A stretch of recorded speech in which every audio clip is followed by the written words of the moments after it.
My name is Pete Cannell. I'm one of the Code Fellows. I also work part-time for the Open University these days. I used to work full-time for the Open University UK. Okay, so our first speaker is Gwyneth, which is a really nice follow-on from the keynote that's just finished. And Gwyneth is from University College London, and she's going to be speaking about a climate change curriculum for all disciplines. Okay, thank you very much. I hope everybody can hear me. Um, and well, after that talk from Tristan, my head is still reeling. I'm just thinking, what can I really say more than that? Because he's just given such an excellent overview of what I fundamentally believe about climate change curriculum. But what I was going to do in this talk is to give a little bit more of a personal view of my journey, really, in respect to climate change education, and to talk a little bit about a project that we're doing at the University of London. Right, we've completely lost Gwyneth.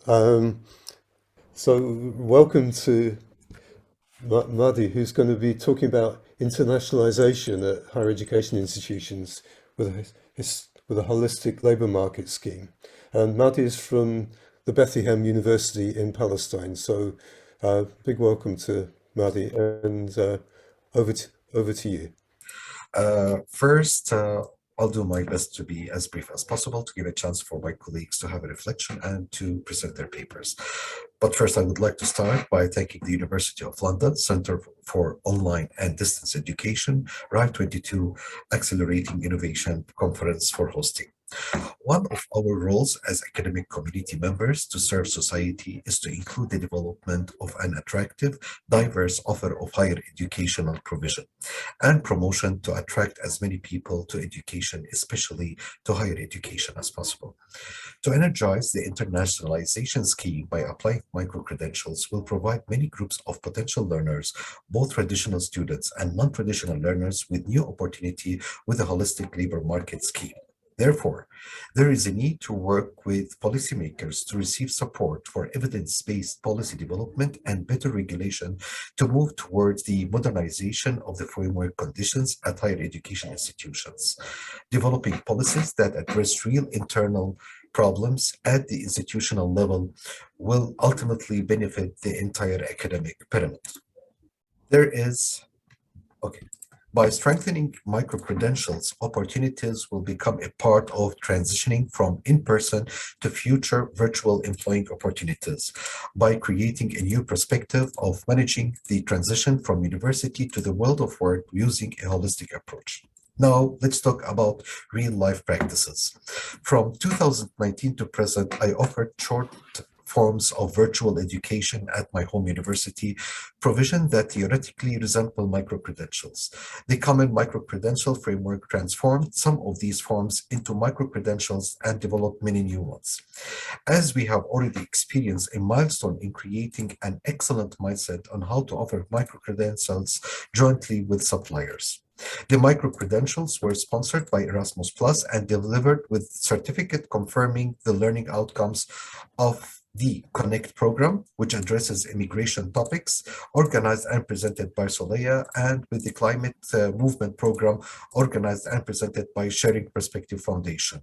It was an opportunity to urge us to bring changes in teaching and learning that are long overdue and enhance the transformative potential of the experience.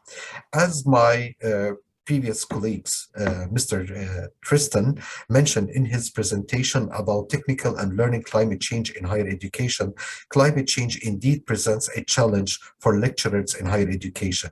It is so often the educational system does not recognize that it is irrelevant to all disciplinary areas and does not connect and does not really connect in lifestyle and governance, in which it really does.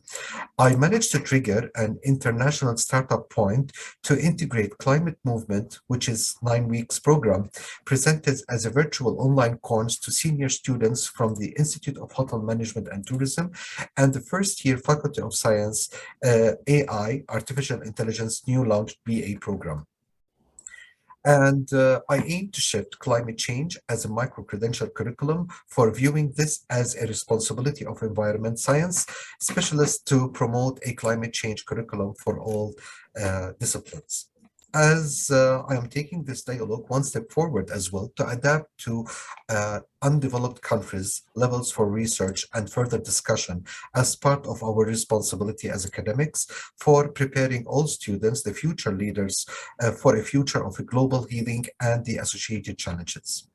Several micro-credentials are now under development for the upcoming academic year 22-23. We are working not only on micro-credentials intended for undergrads, but also for postgraduates. Offered programs raise students' awareness for global socioeconomic concerns. These certificates and badges offered by Erasmus Plus easily reach anyone who wishes to advance their social, academic, educational, and career path. It creates an opportunity to achieve additional competencies frequently beyond the significant field of study and have them formally certified as a valuable educational experience. In our case, credentials were transferred to you as academic credit hours. They involved rigid quality assurance, included a detailed formal assessment of learning outcomes based on presenting certificates and badges awards by external evaluators as measurable learning outcome based on participation in learning activities. Still, to create a complete micro-credential cycle, we must jointly develop with partners from industry, local government, and non-profit organization or micro-credentials awarded for service to society-based learning activities, which we have not yet reached to this level of integration. As in conclusion, we should address the academic community and go far beyond that group. There is a need for a massive campaign specifically designed to increase the access to higher education, customized youngsters with fewer opportunities. The program alumni can play an essential role in developing and implementing such a campaign, reflecting their experience through word of mouth, learning a lot in this process, and being awarded micro-credentials for this form of service to society. Please check the article which I published under what I need to know about integration micro-credentials as part of applying an internationalization scheme for higher education institution within the labor market service at onlineresilience.uni-med.net/. Before I close my session, I would like to quote a reflection note I received by one of my climate change students, Ms. Husniya Sholi. She mentioned, online meetings may mean something different to everyone. For me, I enjoy them. Being part of the climate change movement course was an amazing and very knowledgeable opportunity. Having the chance to be informed and allowed others to widen their horizons about climate change is a thrilling role. Moreover, meeting new people with cultural diverse in mind is mind-blowing. How all this connection can happen with a click of a mouse. I highly encourage anyone to take part of such programs, especially the climate change crisis, because it's a serious matter that is affecting all our lives. Thank you. Thank you, thank you very much, Rakli. That was really excellent. Just got a very small amount of time. If anybody has any questions, please just use the reaction button to put your hand up, or just wave at me if you wish. Sarah. I have a quick question. Thank you for a really interesting talk, Mahdi. I was wondering, how do these micro-credentials sit in relation to traditional academic qualifications, such as master's qualifications or postgraduate certificates? Is it something that students usually do alongside more traditional academic studies or instead of more traditional academic studies? Thank you for such a very good and deep question. First of all, it's not accredited in my home country. It's still a taboo, and introducing micro-credentials is still a challenge.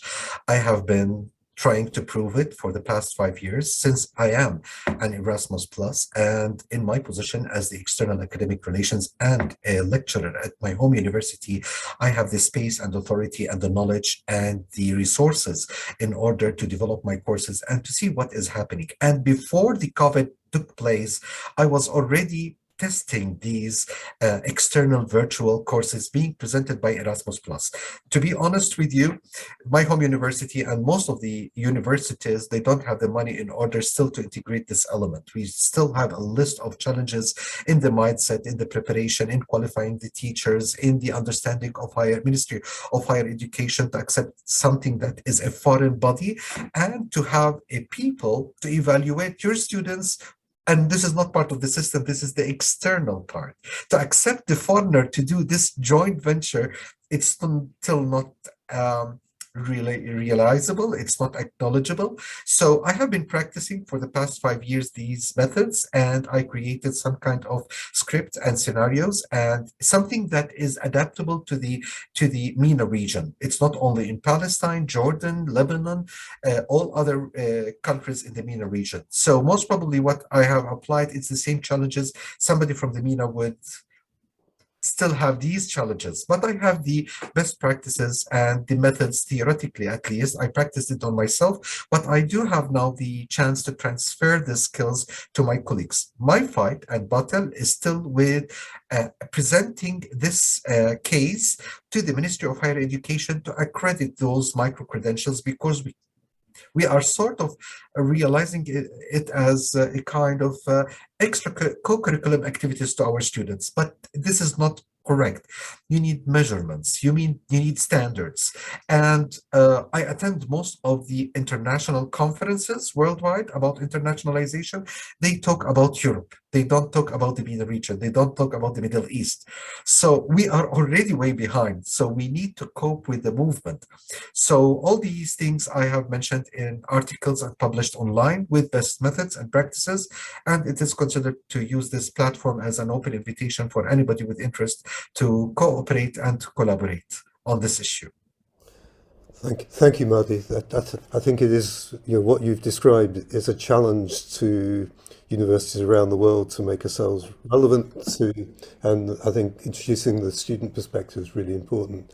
Now, Gwyneth has been trying to get in, but hasn't succeeded yet. So if it's okay with you, Sarah, we move on to your presentation now. So hello everyone, I'm Dr. Sarah Singer and I'm Programme Director of the Masters in Refugee Protection and Forced Migration Studies, which is run by the Refugee Law Initiative at the School of Advanced Study at the University of London, and it's delivered through the University of London worldwide. The MA programme, it's a part-time distance learning programme, and I hope it serves as an interesting case study of a programme which uses online learning to serve a diverse and an often mobile professional workforce in the humanitarian field. And the ways in which we've thought through the opportunities, but also the challenges of the distance learning mode of delivery using online technology, whilst retaining equity and accessibility for all. So a bit about the MA programme itself to start with. Since launching in 2014, the MA in Refugee Protection has quickly become one of the largest postgraduate programmes on forced migration in the world, with over 300 students in around 60 countries, including many in the global south, where refugee issues are most acute. We need to be receptive to the needs of a diverse and often mobile professional workforce to serve students in different regions of the world. The student demographic is broad and students' professional backgrounds are equally wide-ranging. So it includes those working for international organisations, for national and international NGOs, government ministries, and as legal experts. And around 80% of our students are directly working in the refugee or humanitarian field while they're studying, many of them in complex and often mobile situations. So how do we support learning by students in such complex and different contexts? Well, from the outset, the rationale of the programme was all around enhancing access to postgraduate education for those who, for professional or personal or financial reasons, wouldn't otherwise be able to undertake a University of London degree in this field.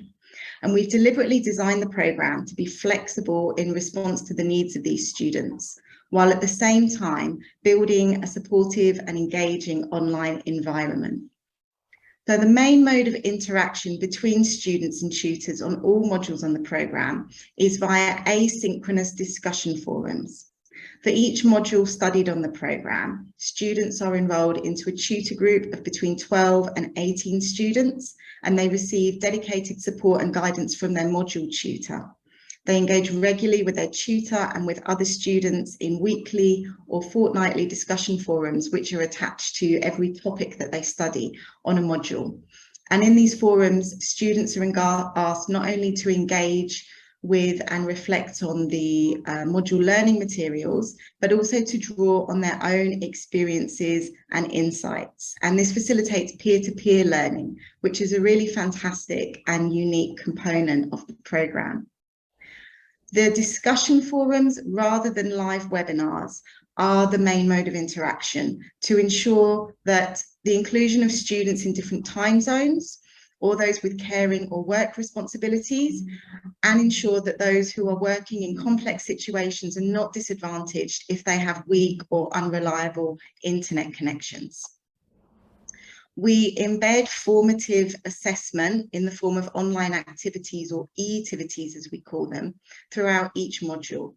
And these e-tivities are a way for students to receive individual feedback from their tutors and develop their core academic skills in preparation for the final assessment on each module. And via Turnitin, we also embed peer review in each of these activities, again to support peer learning and knowledge exchange. Now, recognising that some students require special support to get the most out of their MA studies, we've also introduced a raft of methodologies to support students from diverse educational backgrounds. A couple of years ago, we completely revamped the programme's online study skills section, creating new resources on all general aspects of postgraduate study skills and learning, including key academic areas such as critical analysis, academic language, and also practical help for successfully completing a distance learning master's. So tips for students who might not be familiar with the UK education system, or who are juggling full-time work and family commitments with a part-time MA programme. And we've also expanded the resources on general study support elsewhere on the programme by adding introductory videos by tutors for every topic on a module, hosting regular live webinars with students, and through the provision of one-to-one support via office hours, which is a one-to-one call that a student can have with their module tutor at a set point on each module. But throughout all of this, we've keep accessibility in mind. So we've been quite careful not to over-engineer the programme. And it's a really fine balance between responding to the increased demands from some students, which we've seen particularly since COVID has opened up our ways of connecting with each other, for example, on Zoom, and also keeping the programme accessible for those based in different time zones or with limited or unreliable internet connections. So for all video recordings on the programme, we ensure that we also include a transcript alongside. We ensure that any live webinars that we host are supplementary to the core programme content. So there might be question and answer sessions with the programme team about general study areas or on careers, or the opportunity for students themselves to present their own research or their professional experience. And we post recordings of any webinars online with a short summary so that they can be viewed at a later date for anyone who's unable to attend the live session.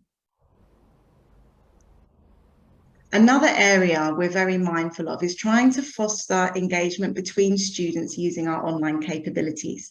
But again, ensuring that we don't inadvertently exclude students who may be the most isolated. So as I mentioned, online discussion forums are the primary mode of interaction on the programme, and we encourage students to engage with one another there, not only their module tutor. We've also embedded group work on all our modules, and we've done this in a way so that students can partner up in pairs or in small groups to complete an activity, and they themselves have the flexibility to meet and work with others at a time or via a platform that works best for them. And we've had really positive feedback on that. But again, we always have contingency plans in place for any students who aren't able to connect with one another in this way. We encourage students to attend and participate in our live webinars where they can, and also to make use of the social networking groups we've set up on platforms like Facebook and LinkedIn. As mentioned, we regularly feature students in our program-specific webinars, presenting their dissertation research or their professional experience as part of our career sessions. And we can also now invite them to our online academic events, which is a really great opportunity. So, for example, we were able to host a special panel session on our annual conference in 2021, featuring students and alumni speaking about their research. And we will do so again at our 2022 annual conference, which is taking place next week. So overall, we've tried to utilise quite a range of online technologies to engage with our students and facilitate their learning. But equally, we've been cautious to keep things as simple as possible, not to over-engineer the programme, and to have fallbacks in place to keep things flexible and ensure that everyone is able to access online learning on an equal basis. And I think the message of keeping things simple and flexible is important not only for our students, but also for our module conveners and tutors who themselves are based around the globe. So I hope this has been a useful insight into the workings of the programme and how we've used online technologies to support, but equally not to exclude our students. And I welcome any questions or comments that you might have. Okay, thank you very much, Sarah. That was brilliant in timekeeping and really, really interesting. Would anybody like to ask Sarah a question? Please just put your hand up.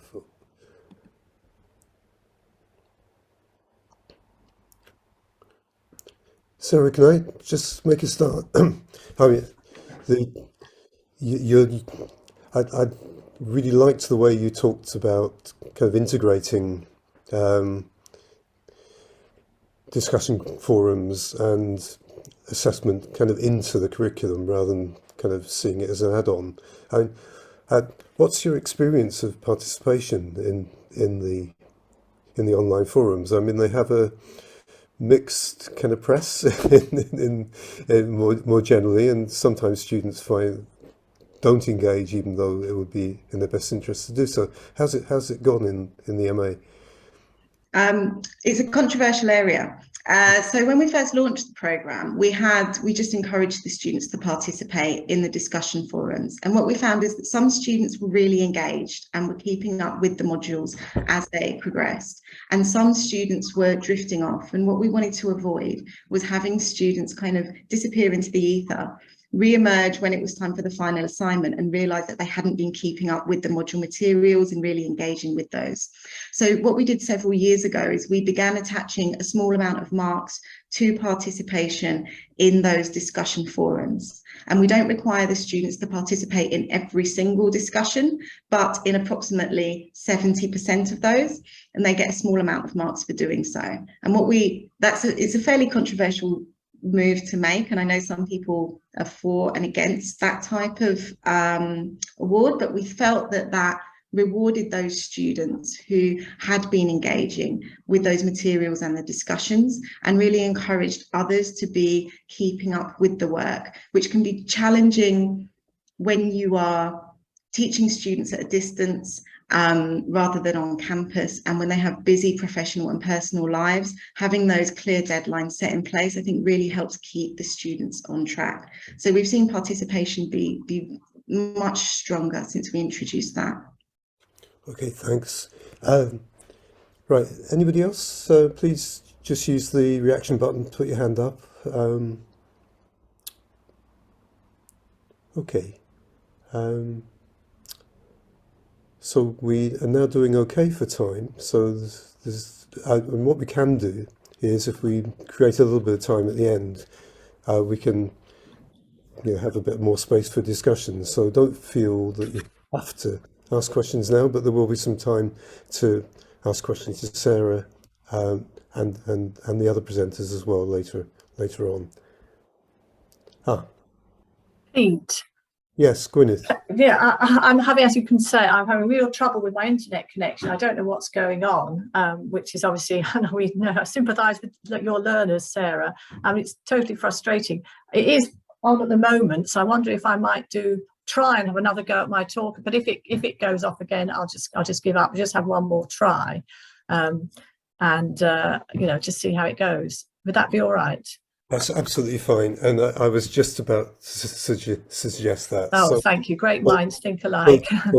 let's seize the time and see if we can uh, uh, keep you Yes. with us for at least long enough for your presentation, but hopefully for the rest of Yes, hopefully with the rest of the the session. time. Yes. Yeah. Well, what I was trying to say before I was so rudely cut off was that I wanted to give a bit more of a personal view of how I've become interested in a climate change curriculum in my time in higher education. I've been in higher education for 25 years, and in the past, I've always been aware of the climate crisis and the need for conservation. So I've always been, exercised my green sustainability credentials by recycling, turning down the heating in the office when I wasn't there, turning off computers when I wasn't using them. So I was doing that kind of thing. I've been doing that, for 20 years. But then the last few years, I've suddenly started to realize that this isn't enough, that we need to be doing something much more. And we need to be looking at the curriculum across all disciplines in exactly what Tristan was saying. And there were just two things that changed my mind that really shifted me. And the first one was when I went on holiday to Canada and went to see the Athabasca Glacier. And the coach stopped in the car park on the road. And then we had to walk for a kilometre to actually get to the glacier. And our guide explained to us that this has happened in the last 20 years, that the glacier has retreated from the road to a kilometre away. And when I actually walked through that space and could see this space where the ice had melted, and I could actually even see ice falling off the glacier, that really brought home to me the enormity of the whole climate crisis situation, that something just turning your heating down isn't going to be enough. So that was the first thing that influenced me. The second thing that has influenced me is all the recent sort of interest and publicity and general awareness and acceptance of climate crisis, and like COP26 summit, etc. And realizing that this isn't just a scientific issue, it's a social issue, a political issue, it's an economic issue. So that sort of helped me realize that this isn't just for the environmental scientists, this is for everybody. In fact, I've been talking to lecturers about this whole issue in the curriculum. I was talking to a lecturer in creative writing, and she said that she's bringing the climate crisis into her curriculum because they're writing. Apparently, there's something called climate fiction, which I didn't know, which is something about writing about future possible scenarios or current situations to do with climate crisis. So even something like literature it's relevant. It can be brought in to the curriculum, and then of course students can have reflection and discussion and start to make links with the sort of scientific and economic situation. So what this has led me to do, I mean, I'm not an expert at all, not like Tristan. I'm not an expert. I'm probably quite new to this. But what it has led me to do is to ask the question, how are people, what are people in all these disciplines and in distance learning, what are they actually doing in the curriculum? Is this something, there's a possibility this has to be something international? And we've got these courses at the University of London which have an international reach. And there's huge potential there for bringing students from lots of different countries together, getting lots of different perspectives. It really could be very exciting. But of course, we don't know what everybody's doing with their curriculum, if they've even considered the climate crisis issue. So what Pete and I are going to do is we're hoping to run a project for the next year, asking that very question and doing some exploration of how the curriculum at University of London has been addressing climate change in different disciplines, and maybe find some disciplines that can be sort of case studies for how to take this forward. And things like assessment and micro-credentials, these are all going to be very, very important issues. So I probably had my 5 minutes. I've lost track of time. My connections stayed, which has been excellent.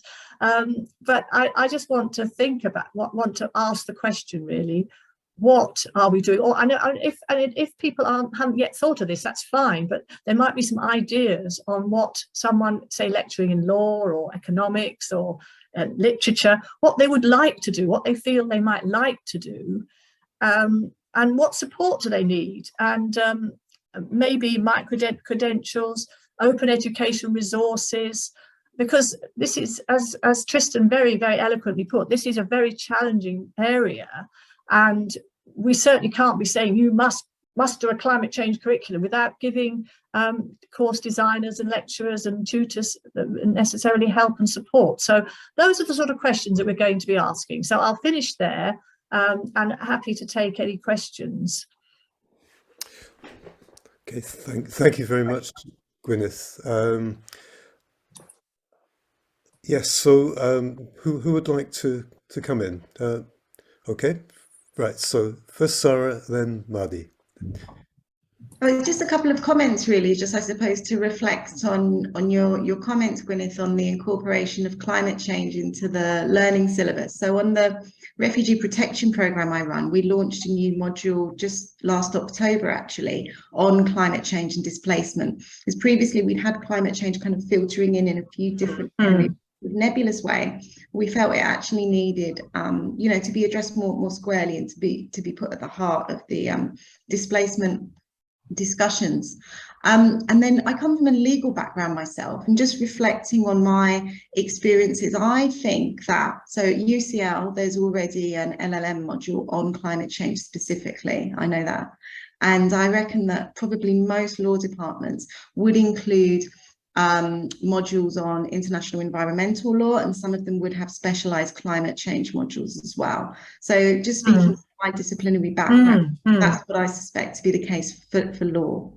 Yes, I think, thank you very much. Well, I have seen at UCL at other universities, specialist modules do exist. But I suppose what I'm arguing for is what you were saying before, that filtering climate change through all the modules, because if you've got specialist modules, then there will be some students who will take those modules, but there might be others who will miss it. And it also means that those of us who are teaching non-specialist modules don't get that opportunity to engage in all these discussions with students and rethink the way we teach. So I would say both. I'm saying, the specialist modules are excellent, and that's where we are now. But what is the next step of the sort of integration approach you talked about, where, you'd have problem solving climate change, you'd have examples in every module? I mean, maybe that's too ambitious, but I want to find out, is that possible? Okay, Mahdi, would you like to come in next? Well, coming from, can you hear me? Yes, Yeah. yes. Okay. Well, coming from real practice, it took me years to integrate the climate movement and climate change program presented by Erasmus+. It's an intensive 9 weeks program presented online. It took me a lot of work to convince the deans, please do integrate it, do accept it, consider it as a global citizenship program, general knowledge. Eventually, our students needs to be globalized citizens. They need to know about major concern. Unfortunately, the continuous nagging for integrating this program, it managed only with 2 sectors that they found that it's logical to be integrated, which is the Institute of Hotel Management and Tourism, because it's related to flights, and the second is Faculty of Science, because it's integrated into science. Although it's a very suitable program, and it's very enriching and enlightening once you expose it to other areas, nursing, business administration, education. It's a topic that needs to be discussed, especially in the Arab world. We are a high population over here, and it's not even on the top list because it's not practiced in our life. It's not a topic that we discuss at homes. It's not a major concern, but we are in the undeveloped countries. We are a massive community that needs to be addressed because we consume a lot and we contribute a lot. So it's part of a culture and the lifestyle and continuation to where are we heading if we destroy the universe. So we are a massive part of this destruction. So I would say the startup point is to start with people who are academics, who are part of Erasmus Plus, because it's easier to influence them. Their mindset is ready to comprehend and to have a dialogue. But if you talk with anybody who has never been exposed to Erasmus programs, it will be the impossible to just to convince to have a table and to have a discussion with an open dialogue. So you need people who are ready to listen, who respect other point of views, and to see how can, because there's a challenge, how can you take this program and adapt it to your program? It's not a copy paste. It's not something that you take and you present. Those people in the middle who are doing the service, those mediators, entrepreneurs, those are the key people that you need to address, to develop, to empower, and to give them the space to see how can they have bits and parts of this topic into their courses, and to take it, as you have kindly mentioned, as part of the exercises, assignments, topic discussions, anything. So it's a major, massive issue that I have been fighting for the past 5 years to integrate it in the program, and I managed to convince the university in order to truly insert it as an essential, and even to have it not only for the senior or first year students. It needs to be on a cross-cutting all disciplinaries. They all have to take this program and to take it further. Once again, it will not continue if the people in the middle who are presenting it in their curriculum are not prepared mindset in order to develop their curriculum. Yeah, I agree. I mean, that you've done some wonderful work, and I don't underestimate the challenge. I mean, I see this as just the beginning of the climate change curriculum is something that's just starting. And as you say, but I think it's the right time, because schools are looking at, in the UK anyway, schools are looking at the climate change in the curriculum. There's a lot more acceptance and recognition that this is an urgent issue. And so I think people's minds are becoming more open, and there will be more people who are willing to listen. So I'm quite optimistic that this will, it will become. Maybe it's going to take 10 years. Maybe it'll be too late by the time we've got a climate change curriculum. The climate will be so terrible that we won't be able to implement it. But I mean, as more and more things happen, there's more and more heat waves and floods and disasters. People have become more and more realizing that this is what we need. So I'm fairly optimistic. I remember when online learning and virtual learning environments were first mentioned in the 1990s, and everybody said, oh, that'll never take off. No, that's not going to work. It's too difficult. And look at us now. I mean, we couldn't teach without online learning and virtual learning environments. That was 20 years ago, but I'm hoping this will be a bit quicker than the acceptance of online learning environments, which maybe took 4 or 5 years, maybe, I don't know. Anyway, great. Thank you very much. May I say something? Yes. What you're saying and mentioning, it applies in your place when it comes to our area. The online showed that we are so weak, so shallow, so it's absolutely not efficient and it's not effective. We disconnected with the students. So we have a completely different dialogue scenario and outcome. Completely different. Interesting. Okay. Right.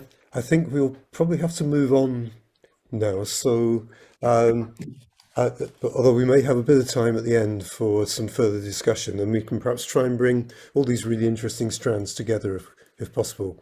So I'd like to introduce our last lightning presentation, which is from Ruo Du, who's from the Open University of China.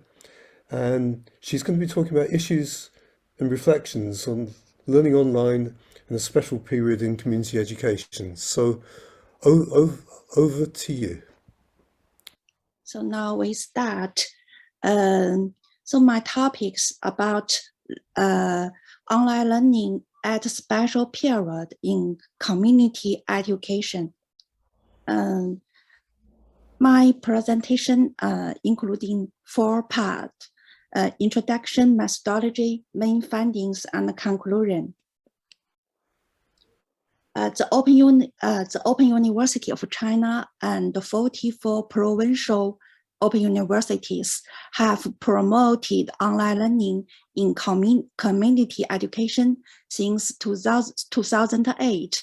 And before the outbreak of COVID-19, online learning has been an effective complement to face-to-face learning.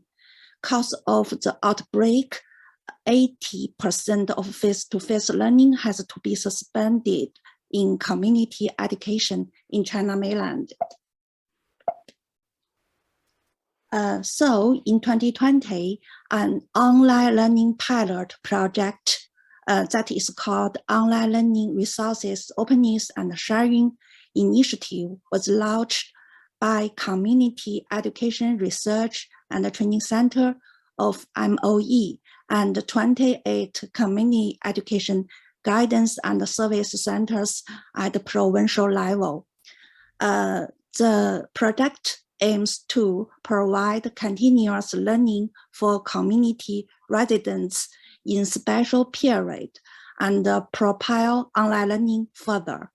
This online survey is intended to investigate the development index of online learning and monitor the level, then to strategize about how propel online learning in community education.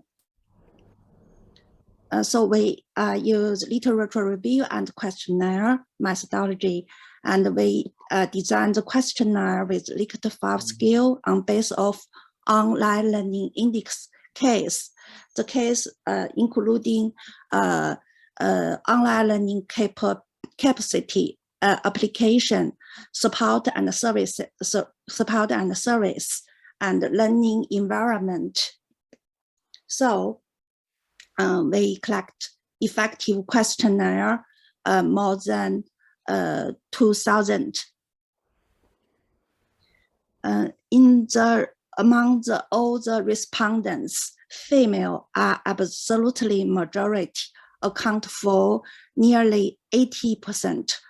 And from the age, learners aged from 60 to 69 account for the highest proportion, account for 27%, followed by those aged from 50 to 59, account for nearly 27%. My findings, 24 education public service platforms like community education platforms and lifelong learning platforms operated by public educational institutions, and some commercial platforms like live broadcasting platforms and short video platforms like Douyin and Bilibili are the most popular.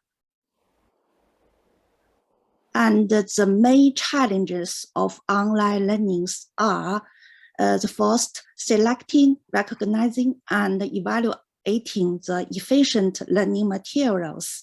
The second challenge is obtaining quality and timely learning support.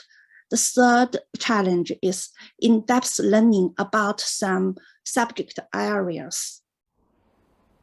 And the third main findings, in China mainland, more learners prefer to learn on smartphones rather than to learn on personal computers.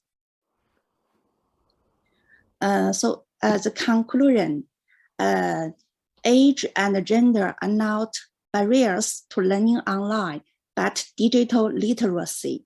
The quality and flexible online learning materials and the efficient online and offline learning supports play important roles in online learning of community education. The third one, there is still gap between learners' preference and the learning platforms' functions. So we will do according these conclusions and to change and to propel online learning in community education. So that is my presentation. Thanks for your attention. Thank you very much. Perhaps if you could stop sharing the screen, that would be good. Okay. And who would like to come in with any questions or observations? Well, I was just thinking about the theme that Linda pointed out, that well, for distance learning, the learners need to be at the centre of it, what the learners are doing. And rather than giving them loads of materials, the learners need to be very active in creating their own materials and engaging and having been able to communicate and discuss. And of course, that would be important for any curriculum, whether it's a climate change one or not. And I'm just interested in what you were saying about their preference for phones rather than laptops. So that's what we should go with. We should be led by the learners, and if that's what the learners are doing, I would agree that we should be following what the learners are, what works for them, rather than imposing our systems on them. I don't know whether that other people agree with that, but go with the phone. In China, I think we often usually use smartphone to learn or to buy something. We have some, I think, the habits you use because we have, I think, the well condition of Wi-Fi and something like that. And most of our residents, they used to use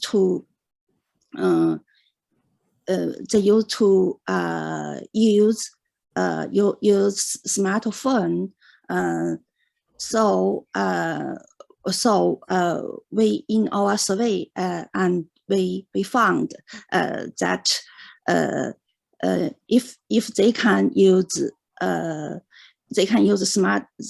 smartphone, they don't like return the personal computer to render on internet.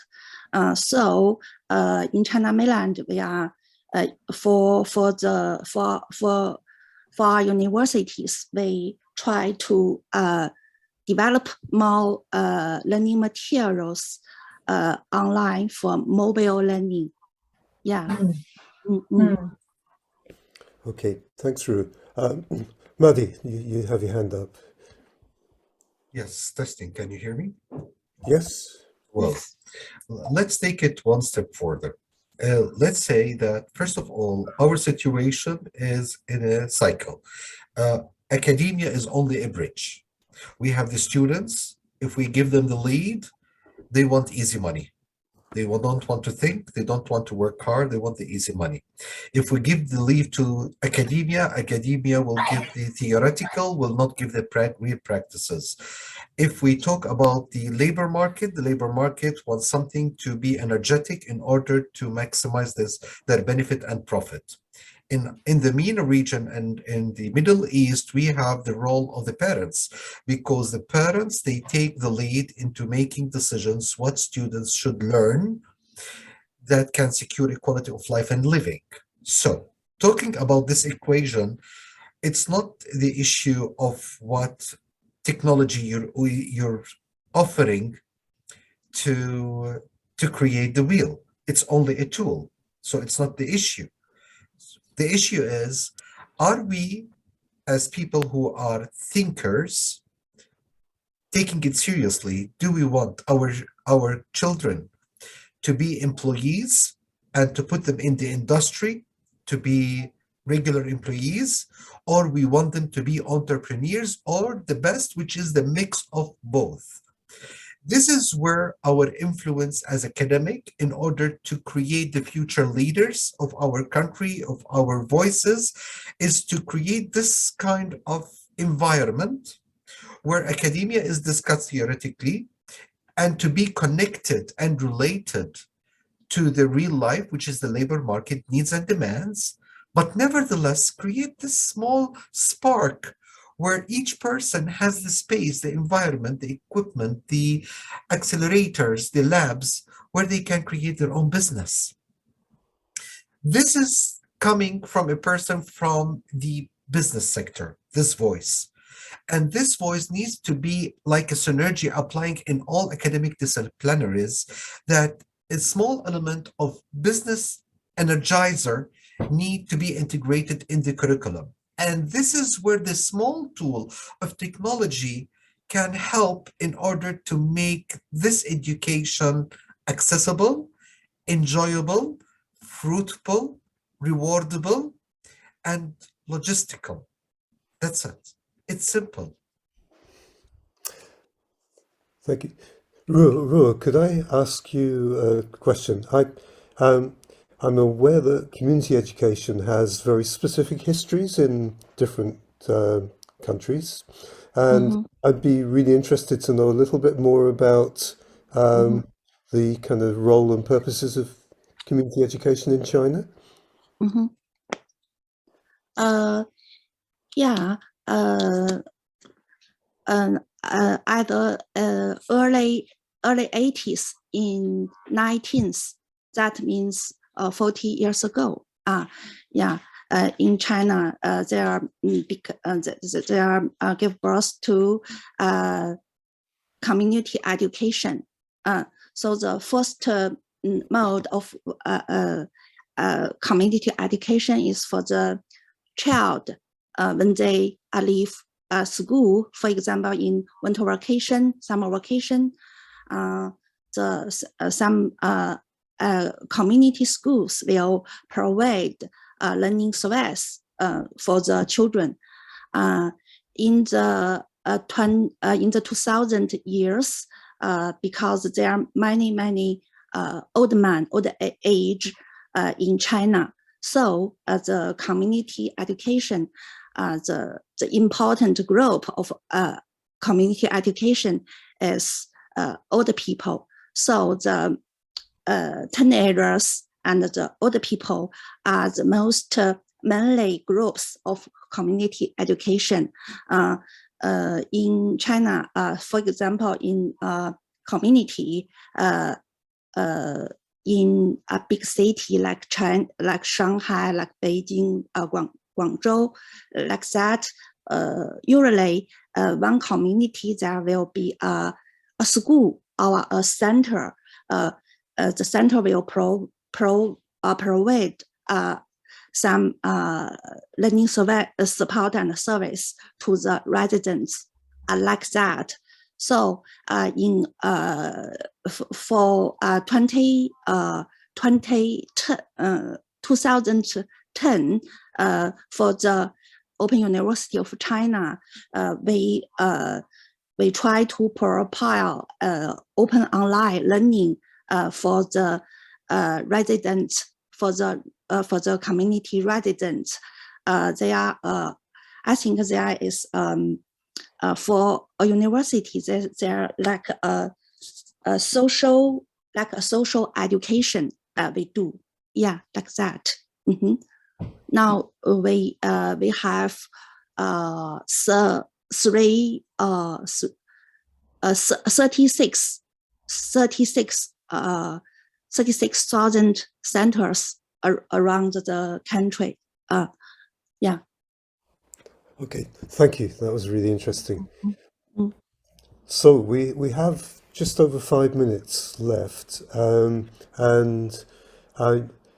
if there's anything from earlier in the discussion that you would like to kind of bring back, or if anybody has any thoughts on kind of integrating themes, I noticed, and Jonathan, earlier on, you talked about learning design in the context of some of the contributions. I wonder whether you wanted to say anything about that? Yes, so it's really about the climate change, and mostly if there are thoughts, but I would like to hear Gwyneth's thoughts as well, because she did mention herself that she's coming and having an interest in this area, but actually not really an expert. And I'm the same. I do have an interest in the area, but from an educational perspective as to how we might integrate these issues and challenges into curriculum. And I think the need for those kind of generic measurable outcomes for those who would want to engage with this, but not necessarily know how to start. And the learning designed to achieve those outcomes really are going to be helpful. And I'm wondering if there are things that anyone came across with in this area. Thanks. Okay, thanks, Jonathan. I mean, one of the things that's been running through my mind is that, I mean, this is a huge topic, and there is a real need for kind of sharing across all kinds of borders, kind of within nations and internationally. But we've also got a situation where I think Tristan mentioned earlier on that there are many young people becoming students in higher education institutions now who have been both concerned about climate issues and sometimes been really actively engaged. So we have the whole gamut of experience, from those who really know very little to those who actually know a great deal. And one of the things that's always interested me is learning design that enables people to construct and develop their knowledge through sharing it when they start at different levels. The assumption often on courses is that everybody starts in the same place and they all finish the same learning outcomes, and yet actually the world is more complicated than that. And in this respect, I think the experience of climate crisis is a real challenge. I just say one of my introductions to this area in education was about a decade ago now, designing an online open course for people that were interested in making local climate initiatives around community power, community wind, and so on in Scotland, where there was lots of technical information out there, but you had people that had motivation but very little skills in this area. And so we designed a really open course that enabled people to access resources, but to kind of construct what they needed out of the course. It had enough room for them to do that. It was really, really popular for a while, actually. We had several thousand people took part in it. It's now well out of date and would need to be really changed. But I think there is really interesting challenges in learning design for this area. Yes. Okay. Yeah, I agree. And I think you have to take a whole program approach, because if you design lots of little modules and each module does its little bit on climate change, then the students, particularly the ones who are already experts, are going to get very bored and fed up. Not climate change again. It needs to be properly integrated into a whole program. With as Jonathan says, the learning design is key. Yeah. Okay. So we have unfortunately reached the end of our allocated time for this parallel session, and there's a short break before going on to the next plenary session. So I just really would like to thank all four of our speakers for varied and interesting set of contributions. And the heading of this session was Global and Local Challenges, and there's been a really big canvas on which we've spoken, but lots of interesting ideas come up. So thank you hugely for that, and I hope that we have a chance to pursue these ideas in future discussions too. So thank you, everybody, and goodbye for now, and hope to see you at other sessions.